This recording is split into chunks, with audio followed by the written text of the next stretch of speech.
Imagine dragging your dog away from a fire hydrant because, you're in a hurry. Yeah.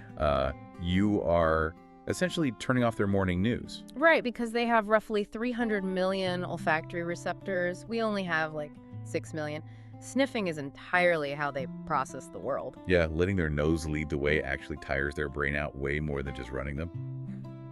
Welcome to this custom deep dive on NiBi Media. Today, we were looking at the hidden things dogs desperately crave from us. And if you want to really bond with your dog, make sure to like and subscribe to NiBi Media. We are actually going to summarize these actions into a prioritized roadmap for you today. Right, going in order from the absolute easiest thing to the hardest. Okay, let's unpack this. So number one on our roadmap is the easiest, because it takes literally zero effort. It's the power of the floor. The floor, you mean like just sitting down? Exactly. I mean, think about the optical perspective of a dog. To them, we are these giant creatures. Constantly hovering over them, yeah. And towering over an animal naturally triggers a prey-predator stress response. But when you just sit quietly on the floor, you completely neutralize that biological threat. Wow, you remove the physical dominance. Hoo-hoo! That builds a secure attachment based purely on trust. It really does. Which brings us to number two on the roadmap, proper petting techniques. Right, because I think a lot of us just do the classic head pat. But that is like a giant awkwardly tapping your forehead. Right? The hands coming down over their head can feel super threatening. They're usually just, tolerating it. Wait, really? Yeah. Hey, listener, I actually have a question for you.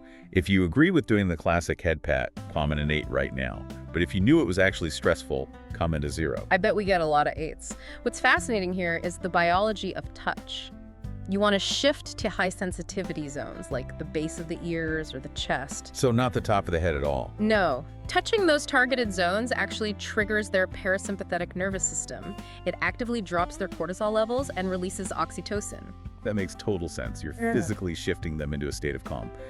Okay, so number 3 on our roadmap is vocal signatures. And guys, quick reminder to hit like and subscribe to NiBi Media if you're finding this helpful. So, vocal tone.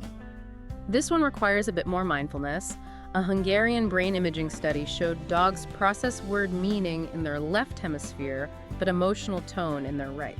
Oh, so if I say good boy while staring at my phone in a total monotone voice. To your dog, that sounds like a lifeless text message.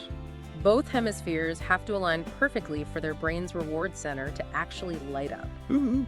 Yeah, if your tone says you're bored, it just causes confusion. Exactly. Which leads into number 4. Working meals. This takes a bit of prep. Right, because pouring kibble into a regular bowl is a missed opportunity. Dogs evolved as working animals. They were bred for retrieving and herding. So when you use a puzzle feeder or scatter kibble in the grass, you tap into that evolutionary wiring. They get the emotional satisfaction of a job well done. Yes, and you become the source of their fulfillment. Which brings us to number 5, the hardest one, because it takes patience. Decompression walks. This goes back to the morning news thing we talked about at the very beginning. Exactly. A University of Bristol study proved that sniffing, not the distance or speed of a run, is what reduces a dog's anxiety at home. So even if we think the point is just burning physical energy, giving them time to sniff is way more critical. Ooh. It's all about stepping into their world. Right. And I think the real valuable lesson here today is that true connection requires us to stop forcing dogs into our human world. We have to meet them where they are. It shifts you from being just their manager to being a trusted partner. Completely. Please remember to like and subscribe to NiBi Media one last time. And I want to leave you with a provocative thought to chew on. If dogs are so acutely sensitive to our genuine emotional tone, and they easily read our subtle body language, yeah, what might our pets be picking up about our own hidden internal stress levels that we haven't even acknowledged ourselves?